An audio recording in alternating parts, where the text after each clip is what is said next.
नमस्कार दोस्तों, आज आपके सामने लेकर आए हैं हम एक अनूठी, एक बेहतरीन ऐतिहासिक हवेली जिसे कहा जाता है मालजी का कमरा। यह मालजी का कमरा लगभग 1920 के अंदर इसकी स्थापना की गई थी।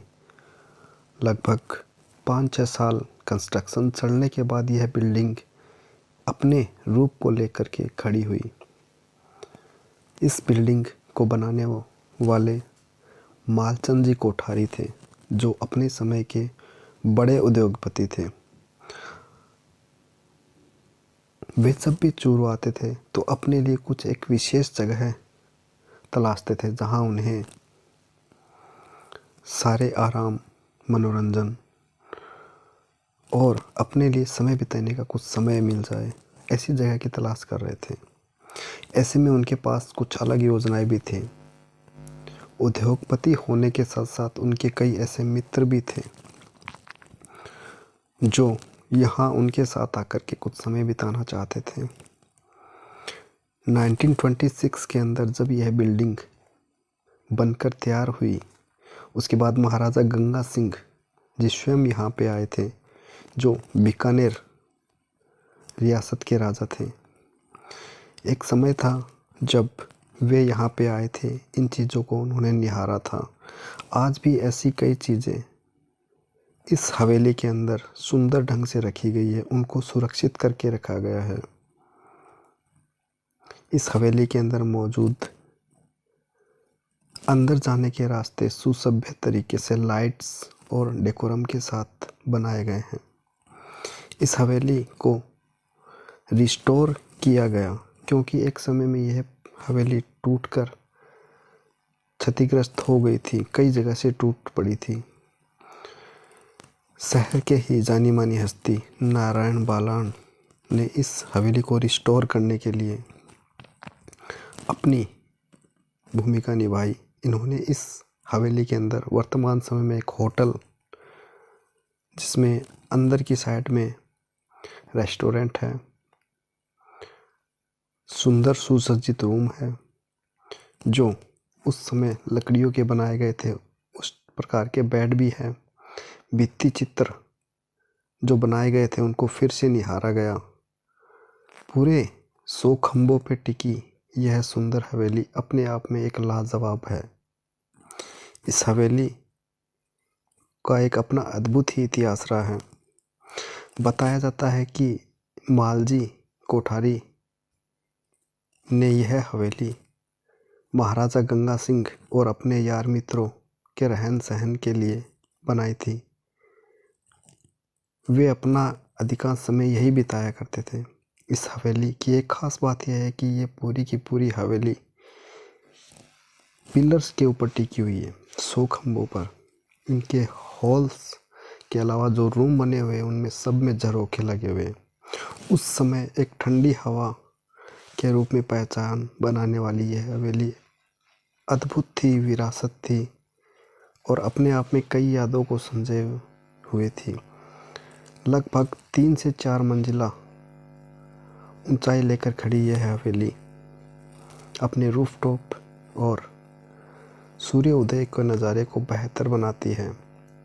छत पर जाने के बाद इस हवेली से पूरा चूरू शहर आराम से देखा जा सकता है। इस हवेली के बीच में बने इस हॉल में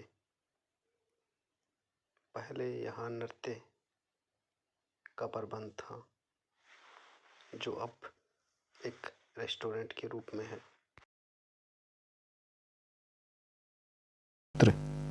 उस समय के फ्रांस और इटालियन कलाकारों की ओर से तैयार किए गए थे।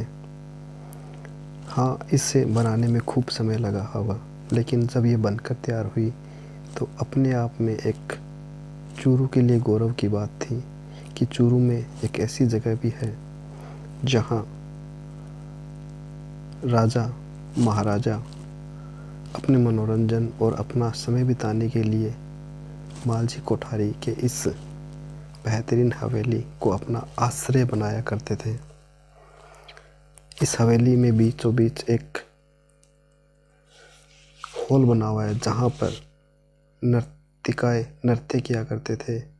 ऊपर की तरफ रानी महारानी और सेठ की पत्नी इन झरोकों से इस जगह पर हो रहे नृत्य को निहारा करती थी। ये कुछ पत्र है उस समय के जब तत्कालीन रियासत ने उन्हें सम्मानपूर्वक भेंट किए थे। आज भी इन्हें संजोकर रखा गया है। ये कितनी गौरव की बात है चूरू के लिए कि चूरू में इस हवेली का होना ऐतिहासिक और इस विरासत को संजोए रखना गौरव को दर्शाता है। अब ये होटल में तब्दील इस रेस्टोरेंट और यहाँ उपलब्ध रूम को हॉस्पिटलिटी के तौर पे काम में लिया जाता है। इसमें पुराने समय के लगे ये बेड जो प्राचीन कलाकारों से ही बनाए गए थे। लगभग 100 खंभों पे टिकी इस हवेली को देखकर मन गौरवमय प्रतीत होता है। इस निखरी हुई कला को फिर से जीवंत करना भी गौरव की बात है। कभी आप भी आइए इस जगह को निहारिए। बहुत प्यारी जगह है। मालजी का कमरा एक अद्भुत अपने आप में एक शानदार कलाकृति अनूठा उदाहरण है। हम अपने सामने इस जीवंत रूप को देख सकते हैं। इस बेहतरीन होटल तक आने के लिए मुख्य रास्तों से होते हुए आप आराम से यहाँ पहुँच सकते हैं। लगभग 1 मील दूर रेलवे स्टेशन से यह जगह आने में बड़ी सुलभ है। इन हवेली को संजो के रखना चूरू वासियों के लिए गौरव की बात है। छोटी छोटी विशेषताओं का खास ध्यान रखा गया है। एक समय में यहाँ पुलिस कार्यालय अधीक्षक का ऑफिस हुआ करता था और अब ये होटल में तब्दील भव्य हवेली अपने अलग अलग इतिहास को दर्शाती यह हवेली हमेशा अद्भुत रहेगी। शुक्रिया दोस्तों, इस वीडियो को और अधिक लोगों तक पहुंचाएं ताकि वे इस